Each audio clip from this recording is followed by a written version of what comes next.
Hello guys, we are starting another chapter, that is what is the what is the value of our culture in the abroad, that we are just understanding this portion.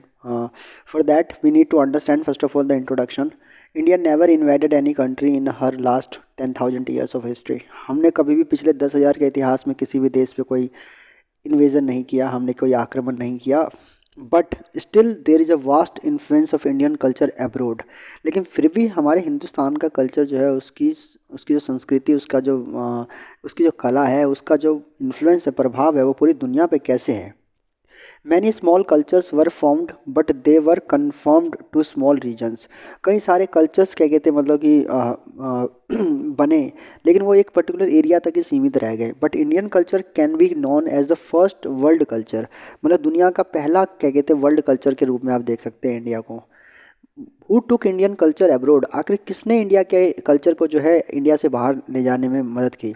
As per the available sources from the periods of Indus valley civilization, this is in contact with the outside world. कहते हैं कि available sources के accordingly जो है, ancient मतलब कि ancient time में आपका इंडस वैली सिविलाइजेशन से ही जो है हमारा कॉन्टेक्ट आउटसाइड वर्ल्ड से रहा है.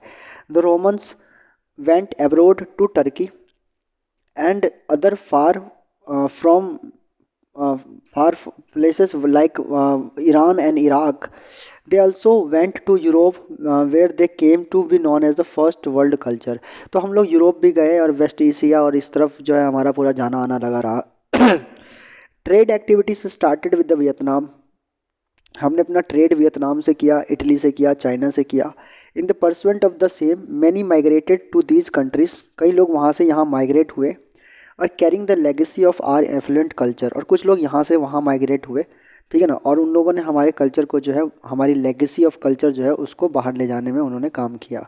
तो कुल मिला के trade was the main reason behind that we exchange our culture and the culture of India went abroad. Ashoka took the effort of sending his son and daughter to Sri Lanka to spread Buddhism. Buddhism को फैलाने के लिए जो है संघमित्रा, जो इनके मतलब कि आपके बेटी का नाम संघमित्रा और बेटे महेंद्र को भेजा गया था श्रीलंका. उसने वहाँ पर जो है इंडिया के कल्चर को प्रमोट किया, रिलीजन को प्रमोट किया.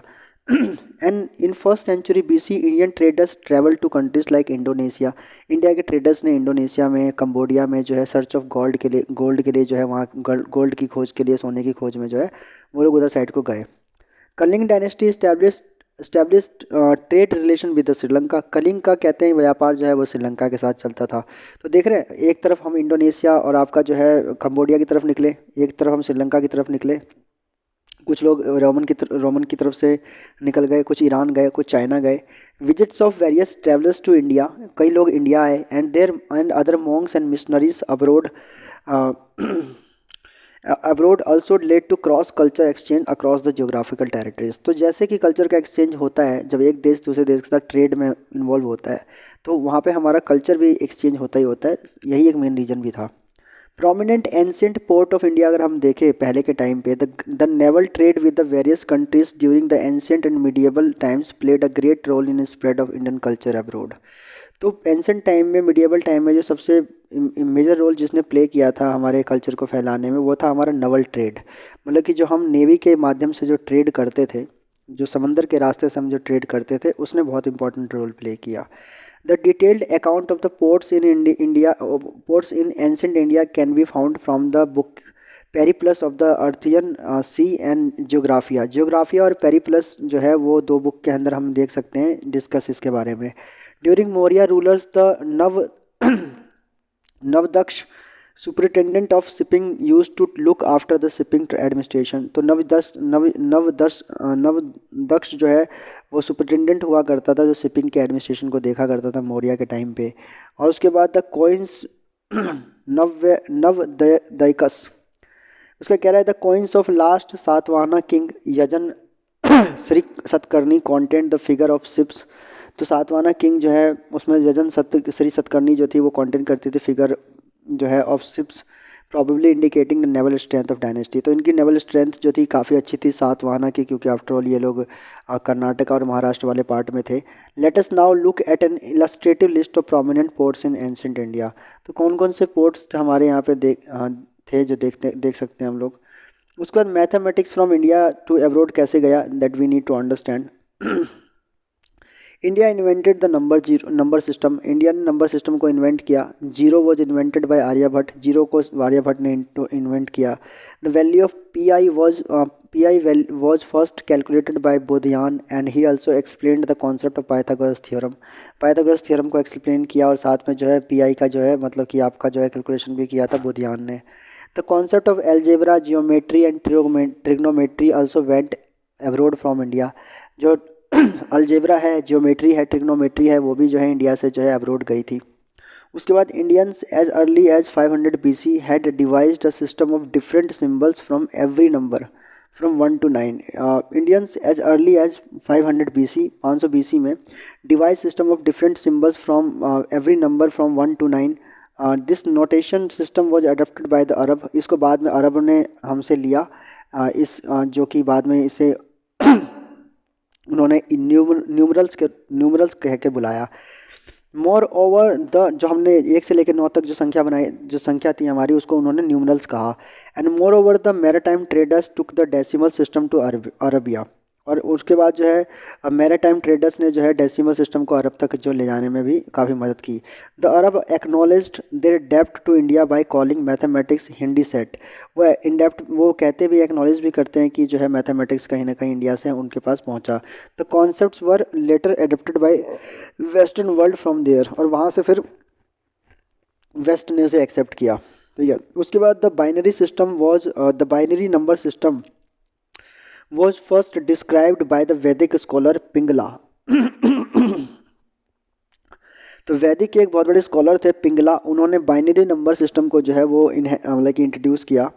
In his book Chanda Shastra which is the earliest known Sanskrit treatise on the prosody in the 3rd and 2nd century BC। तो बाइनरी नंबर सिस्टम जो है वो क्या कहते हैं, मतलब पहले जो है चंद शास्त्र जो है लेकर आए। उसके बाद जो है the Fibonacci numbers and their sequence first appear in Indian mathematics as Matra Meru जो है आपका मतलब कि फिबोनाकी नंबर्स जो है वो और उसके सीक्वेंस जो अपेयर हुए। Mentioned by Pingala in connection with the Sanskrit tradition of prosody, जो है क्या कहते हैं आपका mentioned by Pingala in connection with the Sanskrit tradition of prosody. Later on the methods for the formation of these numbers were given by the mathematicians Virahanka Gopala and Hemachandra much before the Italian mathematicians Fibonacci introduce the fascinating sequence to western Europe mathematics. मतलब कुल मिला के India से जो है अरब गया और अरब से वेस्ट गया मैथमेटिक्स। उसके बाद Indian science and technology abroad कैसे गया। India was actively contributing to the field of science and technology centuries long before modern laboratories were set up, जबकि मॉडर्न लेबोरेटरी सेटअप हुई से कई सेंचुरीज पहले। Many theories and techniques discovered by the ancient Indians have created and strengthened the fundamentals of the modern science and technology। तो जो fundamentalism है science, modern science का, technology का, उसमें कहीं ना कहीं इंडियंस का कंट्रीब्यूशन जो है वो वाकई हमेशा सदियों से बढ़ा रहा है, और वो साइंस के फील्ड में भी है। मतलब साइंस के फील्ड की ही आफ्टर ऑल बात कर रहा हूँ।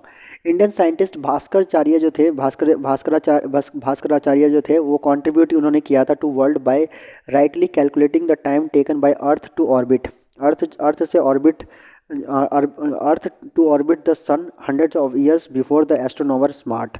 तो मतलब कि उन्होंने 100 साल पहले ही बता दिया था कि जो अर्थ से ऑर्बिट जो है उसके बीच का जो टाइम है वो कैसे मतलब कैलकुलेट करना जो है, मतलब सन के, मतलब कुल मिला के जो सन के जो ऑर्बिट पे जो मतलब कि अर्थ जो अपने ऑर्बिट पे सन के चक्कर लगाता है उसका जो टाइम है वो कितने टाइम में लगाता है, वो बहुत मतलब कि पहले ही भास्कराचार्य ने बता दिया था before the astronomer Smart. His calculation was time was taken by earth to orbit the approximately 356.25 days, मतलब कि लगभग 356, लगभग करीब था ये। And Kanad divide the atomic theory centuries before the John Dalton was born. तो जॉन डेल्टन के पैदा होने से बहुत पहले ही कनद ने बता दिया था कि भाई एटॉमिक थ्योरी जो है हमारी क्या होती है और क्या नहीं होती, दैट इज़। तो यू कैन अंडरस्टैंड कि साइंस एंड टेक में भी हमारा नाम काफ़ी ऊपर था, लेकिन वही हुआ कि उसके बाद जो है वो उतना ज़्यादा एक्सपेंड नहीं हो पाया। But I think initially we focused upon extraction of the zinc from zinc ore was known to the Indians 4000 years before the British invention. The first seamless celestial globe was made in Kashmir by Ali Kashmiri Ibn Luqman in the reign of Emperor Akbar। First seamless celestial globe जो था वो भी आपका जो है कश्मीर के एक अली कश्मीरी इबन लुकमान ने बनाया था अकबर के समय में। And global world got attracted to this invention in the field of metallurgy के फील्ड में काफ़ी अट्रैक्ट हुए थे इस इन्वेंशन को देखकर लोग। Ancient India developed wootz steel which was use to make the famous Damascus swords. तो डेमस्कस का जो आपका स्वॉर्ड है मतलब कि जो तलवार है of yore that could cleave a free falling silk scarf और block of wood with the same ease it was known by. मतलब ब्लॉक ऑफ वुड को काटना हो या आपका जो मतलब कि जितनी जितनी मतलब कि क्लीनिंग से आप जो साड़ी को काट सकते हो उतनी क्लीनिंग से जो है आपको उस स्टील से आप जो है मतलब कि ब्लॉक ऑफ वुड को काट सकते थे। ये भी बना दिया था एंसेंट इंडिया में हमने। It was known by the different names just as Ukku Hindwani seric iron. The ancient Indians had given the world the idea of smallest and largest measurings of in unit of time का जो smallest और largest measuring जो है वो भी हमने दिया था। The smallest is the 34,000 of the second and the largest is the 4.32 billion years. तो ये सब भी चीज़ें जो है हमने बहुत पहले दे दी थी दुनिया को। ठीक है। अरे यार।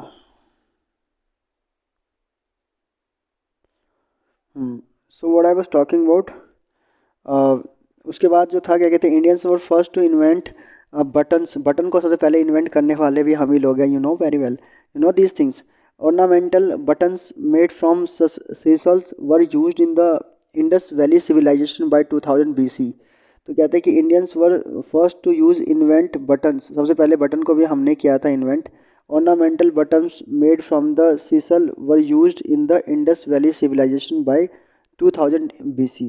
तो मतलब कि 2000 जो मतलब कि BC में ही जो है आपका जो है ऑर्नामेंटल बटन्स का हमने इन्वेंशन कर दिया था। Some buttons were carved into geometric shapes and had holes pierced into them. The first iron cased rockets were developed in the 1780 by Tipu Sultan. पहला आयरन केस्ड रॉकेट जो था वो हमने बाय टीपू सुल्तान ने जो 1780 में ही कर दिया था। Of Mysore who successfully used this rock against the larger forces of the British east India company during the Anglo Mysore war. Anglo Mysore war के टाइम पे इसे यूटिलाइज भी किया गया था कहते हैं। ठीक है ना, पहला, इसीलिए टीपू सुल्तान को आयरन मैन भी कहा जाता है इंडिया का।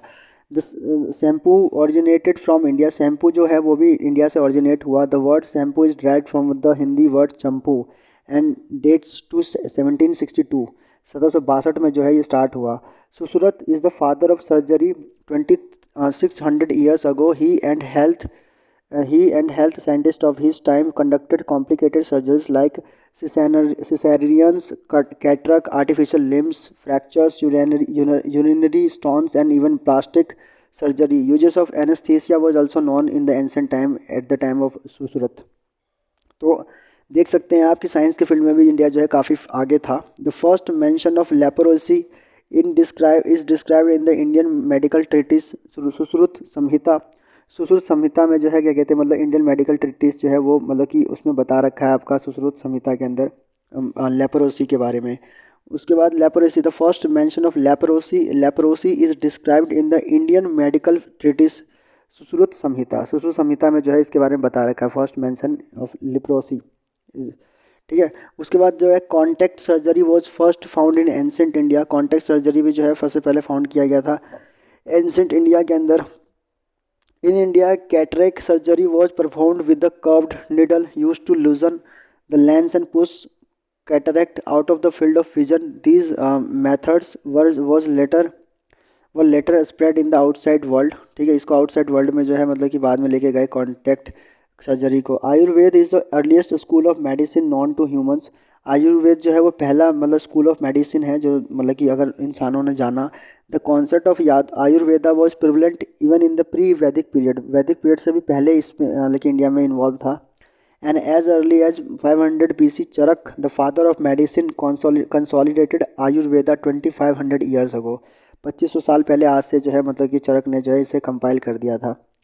सिद्ध system was known to the world by Indians. Siddha system जो है वो भी इंडिया के वर्ल्ड को दुनिया को मतलब कि इंडिया से पता चला। It is basically a regional variant of Ayurveda nurtured by local Indian Tamil culture and tradition. In the Siddha medical medicine system the use of metals minerals and chemical products is predominant, मतलब कि मेटल्स का minerals का कैसे इस्तेमाल होता है, chemicals का, ये भी बहुत प्रीडोमिनेंट था। एलाकमी actually has its origin in the Siddha system, a branch of Siddha medicine dealing with the traumatology and injuries is called Varman। ठीक है ना, ये भी क्या कहते हैं, मतलब कि इसके अंदर लाया गया था। And Kerala, fruits look like the human pancreas, and ancient literature mentions that it is the best remedy for diabetes by diabetes mellitus। Modern day scientists have proved that diabetes is a result of disturbed functioning of pancreas। उसके बाद carnal of अखरोट जो है resembles the structure of human brain, and ancient Indian herbalist use it as a brain tonic. इसका भी इस्तेमाल India में काफ़ी पहले हो गया था। उसके बाद influence of the Indian religion abroad. Religion की बात अगर हम करें, contacts between the India and other cultures have led to spread of Indian religion throughout the world. हमारा जो दुनिया के बाकी देशों के साथ जो रिश्ता बना, तो इससे रिलीजन भी हमारा काफ़ी फैला, resulting in the extensive influence of Indian thought and practice on Southeast and East Asia in ancient times। East Asia और साउथ ईस्ट एशिया में हमारा रिलीजन काफ़ी जाके प्रमोट हुआ, and more recently in the diffusion of Indian religion to Europe and North America. Hinduism abroad in Thailand Brahminical images and Hindu temples began to be constructed in 3rd and 4th century। Thailand के अंदर Brahminical image और Hindu temple जो है बनने start हुए चौथी शताब्दी में। वही Vietnam the charm people built a large number of Hindu temples. Vietnam में भी काफ़ी सारे हिंदू टेम्पल्स मौजूद हैं। द चाम पीपल वर्शिप्ड शिव, वहाँ के चाम पीपल जो है शिव जी की पूजा करते हैं, गणेश सरस्वती लक्ष्मी पार्वती और लोकेश्वर की पूजा करते हैं। Images of these deities and Shivalings were housed in the temples there। And the Cambodia, if we talk about the famous kingdom of Champa, जिसको हम आज अनम कहते हैं, कम्बोजा which is Cambodia, who ruled by the Hindu kings of Indian origins। कम्बोजा और चंपा जो थे वो Indian origin के हुआ करते थे। Indian Brahmans assume the highest position, Indian Brahmans जो है उन्होंने एज्यूम किया हाईएस्ट पोजीशन को। In Malaysia evidence of Shaivism has been found in Kedah and in the province of Wellesley. Female figurines with the trident have been unearthed, and the head of the Nandi made of the granite stone, a relief of Durga image, Ganesh and Shivaling have also been excavated in Malaysia, you will find out। Hinduism has over 1.15 billion adherent worldwide, 15 to 16% of world population, जो कि दुनिया की 15 to 16% population को cover करती है। With the majority living in India and Nepal, India और नेपाल में मतलब मेजॉरिटी रह रही है। Along with Christianity Islam and Buddhism, Christianity जो है वो आपकी 31% है, इस्लाम 23%, और बुद्धिज़्म की बात करें तो 7.1%। तो इस हिसाब से देखें तो हम लोग भी कोई कम नहीं है, मतलब कि अगर हिंदुज़्म को देखें तो वो भी काफ़ी जो है फैला हुआ है इंडिया के लोगों को अगर देखा जाए। Hinduism is one of the 4 major religions of the world by percentage of population. तो आप देखेंगे कि जो हिंदुज़्म जो है वो जो है मतलब कि 4 क्या कहते हैं इंपॉर्टेंट रिलीजन्स में से एक है परसेंटेज ऑफ पॉपुलेशन के मामले में। वही बात करें बुद्धिज़्म कैसे अब्रोड गया था, head of the Vikramshila university was Acharya Atisha. Acharya Atisha जो है वो विक्रमशिला के हेड माने जाते हैं, वो हेड थे। And also known as Dipankar Srijan, उनको दीपांकर सृजन के नाम से भी जाना जाता है। He went to Tibet in 11th century. Acharya Atisha जो है 11वीं शताब्दी में तिब्बत गए। And gave a very strong foundation to Buddhism in Tibet, उन्होंने बुद्धिज़्म का बहुत स्ट्रॉन्ग फाउंडेशन वहाँ पे जो है खड़ा किया। King Ashoka made great efforts to propagate, king Ashok जो है उन्होंने भी बुद्धिज़्म को फैलाने में काफ़ी अलग ही काम किया। महेंद्र संघमित्रा को श्रीलंका भेजा मैसेज को फैलाने के लिए बुद्ध के। थोनमी संभोटा जो है Tibetan minister was a student at Nalanda. Thonmi Sambhota studied here and after going back he preached Buddhism in Tibet। A large number of Tibetans embraced Buddhism. Even the king became a Buddhist। He declared Buddhism as the state religion after that। उसके बाद many Chinese and Indian scholars travelled through ancient silk route, काफ़ी Chinese और Indian scholars जो है ancient silk route से उन्होंने travel किया। And to propagate the philosophy of Buddhism, उन्होंने फिलोसफी ऑफ बुद्धिज़्म को प्रोपोगेट किया। Buddhism went to Korea, through China. Buddhism जो है वो कोरिया गया, चाइना से कोरिया भी चला गया। And Sundo was the first Buddhist monk who entered Korea. Sundo was the first Buddhist monk, Sundo, and carrying a Buddha image and sutras in the AD 350 AD में। And in Japan the Buddhism is given the state of a state religion. वहाँ तो state religion के तौर पे दिखाया जाता है Buddhism को। The thousands of Japanese became Monks and nuns. कई सारे जो है हज़ारों जापानीज जो है वो मॉन्क बन गए जब बुद्धिज़्म वहाँ पे फैला। And in Myanmar Pagan was a great centre of Buddhist culture from 11 to 13 century. Pagan जो है वो भी काफ़ी इंपॉर्टेंट सेंटर बना म्यांमार के अंदर। ठीक है, वही बात करें, Buddhism sent out missionaries from India who establish Theravada Buddhism in south east Asia. And Mahayana Buddhism is east Asia and Vajrayana Buddhism in central Asia. तो बुद्धिज़्म को अगर हम देखें तो बुद्धिज़्म जो है वो साउथ ईस्ट एशिया में फैला, महायान बुद्धिज़्म जो है वो ईस्ट एशिया में फैला, like China you can say, and Vajrayana Buddhism जो है वो सेंट्रल एशिया के अंदर फैला काफ़ी ज़्यादा। उसका जैनिज़्म अब्रोड कैसे गया? Okay,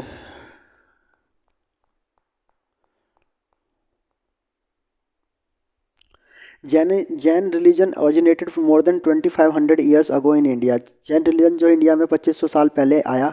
the records of Strabo the Greek geographer describe the prevalence of the Jainism India.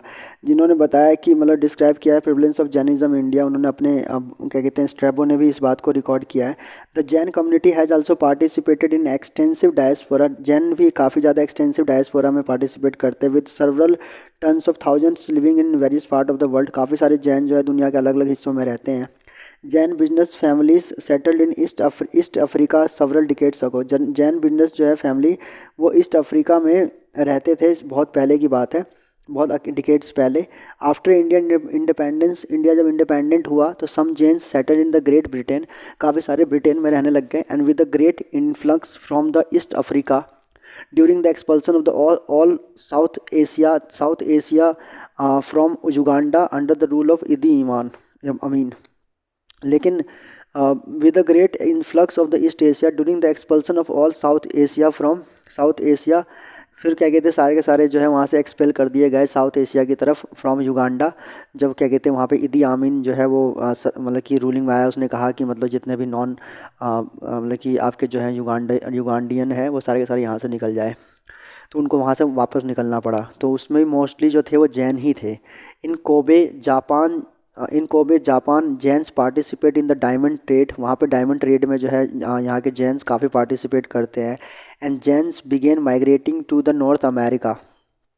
Jain जो है वो माइग्रेट हो गए, उसके बाद नॉर्थ अमेरिका भी काफ़ी सारे माइग्रेट हो गए। उसके after the changes in the immigration law in 1965 inspired by the civil rights movement जब हुआ, तो वहाँ से भी क्या कहते हैं मतलब कि जो है काफ़ी लोगों को निकलना पड़ा। इंडियन लैंग्वेज की बात करें तो इंडिया की लैंग्वेज जो है, India 780 languages has the world's second highest number of languages after Papua New Guinea. तो इंडिया के पास जो है मतलब कि 780 लैंग्वेजेस कही जाती है। हालांकि हमारे पास काफ़ी लैंग्वेजेस इससे भी ज़्यादा है। और मतलब अगर वो बोलियों में आ जाते हैं 839 जो है पप्पू न्यू गिनी सबसे ज़्यादा लैंग्वेज लेके कवर करके बैठा हुआ है। Sanskrit which originate from India is the mother of all European language. Sanskrit जो है वो सारे यूरोपियन लैंग्वेज की माँ मानी जाती है। Thousands of Sanskrit books were translated into Chinese. काफ़ी सारे मतलब हज़ारों क्या कहते हैं संस्कृत के बुक को ट्रांसलेट किया गया है चाइनीज़ के अंदर। And Sanskrit was accepted as the sacred language in the Japan.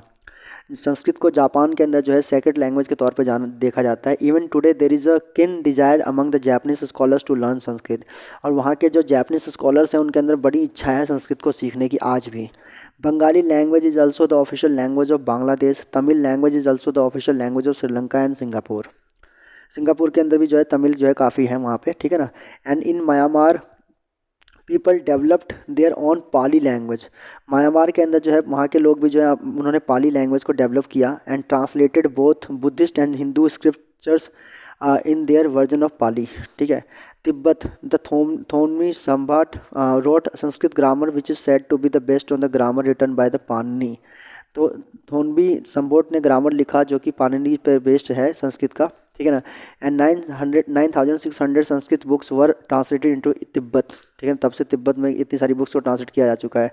In Sri Lanka Pali became there literacy language. पाली जो है वहाँ की लिटरेसी लैंग्वेज बनी। थाईलैंड के अंदर देखें तो Thai kingdoms were given Sanskrit names such as Davravati and Sri Vijay and Sukhdoya, Ayutthaya, and names of the cities in the Thailand like Prachin Buri or Singapuri are also all derived from the Sanskrit language. Cambodia में देखें तो Sanskrit remain the language of administrator till the 14th century तक जो है संस्कृत को उन्होंने जो है अपनी एडमिनिस्ट्रेशन की लैंग्वेज के तौर पे भी यूज़ किया. मलेशिया में Brahmi in its last form was the script of ancient Malaysia. Tablets of the Buddhist text written in the script that resembles all Tamil have been found at Kedah. Sanskrit was one of the source language for them. In Indonesia, Sanskrit hymns are recited at the 3 time of puja. मतलब language भी हमारी दुनिया के हर part में पहुंची. Indian temple architecture tradition abroad. The science of architecture and civil construction was known in the ancient India as the Sthapatya Shastra. ठीक है. Indian techniques of art and architecture spread both westwards and the eastward. हमारा east में भी फैला और waste में भी फैला, दोनों साइड फैला हमारा. ठीक है. और उस टाइम पे हमारे इस आर्किटेक्चर की कला को क्या कहते थे? सतपाट्य शास्त्र कहते थे. ठीक है. In Indian techniques of art and architecture spread both westwards and eastward during the reign of Ashoka. Afghanistan, Baluchistan और सिस्तान अशोक के समय में ये तीनों के तीनों जो देश थे were parts of the Maurya empire. ये तीनों देश मौर्य एम्पायर के पार्ट हुआ करते थे. Buddhist stupa were constructed. Buddhist stupa was constructed stupa were constructed in these Maurya provinces. Unfortunately, very few of them have been survived today. और काफ़ी सारे जो हैं स्तूप को बनाया गया था वहाँ, लेकिन अब बहुत कम ही सर्वाइव करते हैं. Indian art blended with Greek and Kushan style.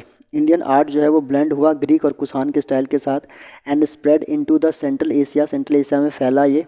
ठीक है. उसके बाद the Gandhara school of art of Afghanistan and central Asia was actually derived from the Indian art style. जो गंधार स्टाइल है वो भी अफगानिस्तान का जो है, सेंट्रल एशिया का जो है, इंडिया के ही आर्ट से जो है प्रभावित हुआ. Beside central Asia the whole of the south east Asia received most its art and architectural tradition from India. Indian traders brought Indian architecture to Southeast Asia through various trade routes. हमारा जो मतलब कि architecture है वो जो south east Asia जो पहुंचा trade route के थ्रू. कल्चरल कॉन्टेक्ट जो है with Europe and manual of Portugal resulted in exchange of architectural influence there also. With the spread of Indian culture abroad, China began to build Indian style of cave temples. वहाँ पे भी China में भी cave temples हमारे style के बनने लगे. Monastic complexes बनने लगे लार्ज स्केल पे. डुआंग, हुआंग और यांग कांग और Longmen are almost the most famous cave complex in the world. ठीक है ना, जो कि वहाँ के केव कॉम्प्लेक्स माने जाते हैं बहुत फेमस, जो इंडिया से प्रभावित थे. In Indonesia there is an Indian style temple Prambanan जो है, मतलब कि वहाँ पे इंडियन स्टाइल का टेम्पल जो है वहाँ पे इंडोनेशिया में फैला हुआ है. The largest Shiva temple in Indonesia is situated on the island of Java. वहाँ पे जो है जावा के अंदर क्या कहते हैं, लार्जेस्ट शिव का जो मंदिर है वो भी वहाँ पे बना हुआ है. ठीक है. The famous 108 metre high statue of Buddha at Dunhuang closely resembles at the Amaravati sculpture में बनाया गया बुद्धा की बड़ी मूर्ति जो है वो भी इंडोनेशिया के अंदर. In the Bali islands in Indonesia, Bali island में many idols of Ganesh have been found there also. Thailand में बात करें तो Thailand at every place a number of temples were built. वहाँ पे भी क्या कहते हैं काफ़ी सारे मतलब कि बनाए गए हैं. 400 से ज़्यादा इंडियन स्टाइल ऑफ टेम्पल जो है बैंकॉक में पाए गए हैं, the present capital of Thailand. ठीक है, थाईलैंड के अंदर. उसके बाद 404 में देखें तो Indian monk built 2 temples in Pyongyang city in Korea में भी काफ़ी सारे जो है मतलब कि टेम्पल्स पाए गए हैं. Indian monasteries and temples acted as centre of the devotion and learning all over the country. Myanmar, King Anirudh was a great builder who adopted India's style of temple architecture. Myanmar जो है वहाँ पर king अनुरुद्ध ने जो है क्या कहते हैं इंडिया के क्या कहते हैं स्टाइल को जो है वहाँ पे कॉपी किया. Built Shwedagon pagoda and about 1000 other temples also. In Cambodia huge monuments and temples of Indian style are constructed and Cambodians embellished and them with the sculptures representation of Shiva and Vishnu. Cambodia के अंदर. उसके बाद अगर हम आगे चले तो Indian motifs can also be traced in Gothic sculptures in the carving in the cathedrals of Bayeux Aachen and क्या है यार ये I am not being able to see. More pervading influences of Indian art and architecture through Buddhism was in countries in Southeast Asia में काफ़ी दिखेगा आपको Buddhism का construction architecture sorry. The dome mosque in all Islamic countries are derived from the Indian style of stupa. Dome का जो concept जो Islamic countries के अंदर है वो भी जो है स्तूपा से ही लिया गया है, ध्यान रखना. The famous Sophia mosque at Istanbul जो है overlooking the Bosphorus Strait has domes which closely resemble the Buddhist स्तूप. यहाँ के स्तूप को कॉपी करके ही देख मतलब या यूँ कह लो इसी का ही एक प्रीफेस है वो. In fact the minarets in the mosque which closely resemble the Buddhist stupa. Indian motifs can also be trace in Gothic. ये तो हो गया, ठीक है. उसके बाद कह रहा है role of Indian university and scholars. कह रहा है कि the Indian universities were the most important centres of the cultural interaction. जैसे कि द वर्ल्ड्स फर्स्ट यूनिवर्सिटी वो Takshashila.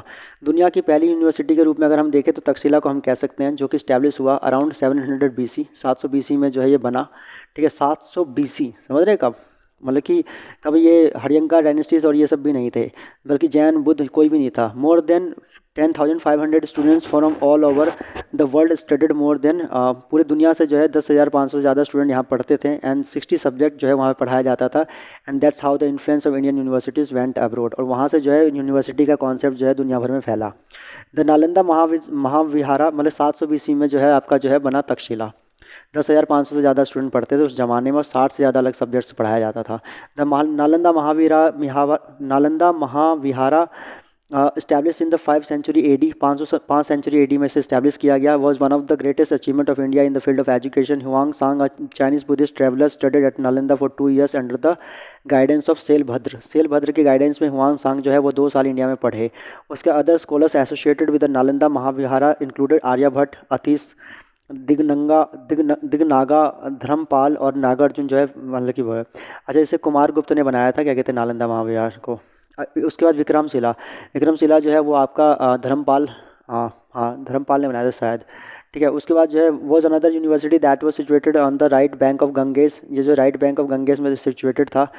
Teachers and scholars of this university were so famous. Teachers और जो scholars थे काफ़ी फेमस थे इस यूनिवर्सिटी के. And the Tibet king invite the head of the university to promote interest in common culture. और Tibet के राजा हुआ करते थे यहाँ के जो है मतलब कि हेड ऑफ द यूनिवर्सिटी को अपने यहाँ पे बुलाया करते थे, बल्कि यहाँ उनके यहाँ जाया भी करते थे. Another university was Odantapuri in Bihar which grew in stature under the patronage of the Pala king. शायद इसको जो है आई थिंक गोपाल ने इसे शायद कंस्ट्रक्ट करवाया था. अ number of Monks migrated from this university and settled in Tibet. काफ़ी सारे जो है मतलब कि यहाँ से निकले मॉन्क और जो जाके बाद में तिब्बत में सेटल हुए. 2 Indian teachers went to China on an invitation from the Chinese emperor in 1667 AD. Their names and Kashyapa Matanga और धर्म रक्षिता, ये दोनों के दोनों वहाँ पे गए थे चाइना के बुलाने पे. उसके बाद after that a lot of teachers from these Indian universities went abroad to teach. उसके बाद जो है काफ़ी सारे जो है टीचर्स भी यहाँ से निकले. Acharya Kamalashila Nalanda university invited by the king of Tibet, ठीक है. आचार्य कमल सील को भी यहाँ पे बुलाया गया था, ठीक है ना. The scholar Bodhi Dharma who specialize in the philosophy of yoga is still venerated in China and Japan. Bodhi Dharma को तो आज भी पूजा जाता है चाइना और जापान के अंदर. Bodhi Dharma became such a eminent figure that people began to worship him in China and Japan. उनको जो है वहाँ पे लोग पूजा करते हैं, ठीक है ना. In Korea the king and queens princes ministers even warriors began to practise yoga to be brave and fearless. वहाँ पे जो है मतलब राजा रानी जो प्रिंसेस एंड मिनिस्टर सब जो है मतलब कि वहाँ पे जो है योगा करते हैं, ठीक है. To be brave and fearless. And the Indian sages carried this powerful yogic sciences to different parts of the world, including Asia, Middle East, and North Africa and South America. तो योग की पावर जो है वो पूरी दुनिया में फैलाने का काम भी मतलब कि इन्होंने किया. Agastya the Saptarishi who traveled across the Indian subcontinent crafted this culture around the core yogic way of life. Indian sports and games abroad. अब इंडिया के गेम्स और कैसे पहुँचे ये देखते हैं. Chess, snakes, ladder, playing cards, polo, martial arts of judo and karate which is played world wide actually originated in ancient India. Chess जो है, स्नैक्स जो है, लेडर जो है, प्लेइंग कार्ड्स जो है, पोलो जो है, मार्शल आर्ट जो है, ये सब कुछ भी कहाँ से पहुँचा, जूडो भी है, ये सब कुछ इंडिया मतलब कि एंशिएंट इंडिया से ही बाहर पहुँचा. चेस इंडिया से बना, स्नैक्स से India, snake and ladder India से, इंडिया का खेल है, सांप सीढ़ी. प्लेइंग कार्ड हमने दिया, पोलो हमने दिया, मार्शल आर्ट हमने दिया, जूडो हमने दिया, कराटे हमने लिए। The games of snakes and ladders was created by the 13th century poet saint Gyandev ने इसे क्रिएट किया था, ठीक है ना, ये महाराष्ट्र के थे शायद। इट वॉज ओरिजिनली कॉल्ड मोक्षपात, इसको मोक्षपात कहते थे स्टार्टिंग में। The ladders in the game represented virtues and the snacks integrated vices. The game was played right Corey seals and dices. As time passed, the game underwent several modifications, but the meaning remained same. Good deeds take us to heaven and evil to a cycle of rebirth. Chess is believed to have originated in the Eastern India in the Gupta Empire. The chess is believed to have originated in Eastern India.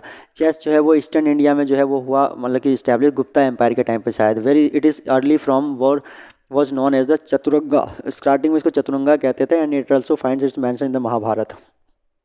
Mahabharat में भी कहते हैं कि ये देखा जाता था। खो kho, kho kho originated in Maharashtra in ancient time where kho kho was played on rath and chariots and was known as Rathera. It is now played in different countries. Kho kho भी जो है मतलब कि महाराष्ट्र से निकल के आया, मतलब इंडिया से निकल के आया। India invented card game called suits and Krida Patram which also means painted rags for playing is an ancient suit games. तो ये सब भी जो है मतलब कि इंडिया से ही बाहर गया। तो देखा आपने कि लैंग्वेज, साइंस, जो अब देखें कितनी चीज़ें, स्पोर्ट्स हो गया, ठीक है, स्पोर्ट्स हो गया।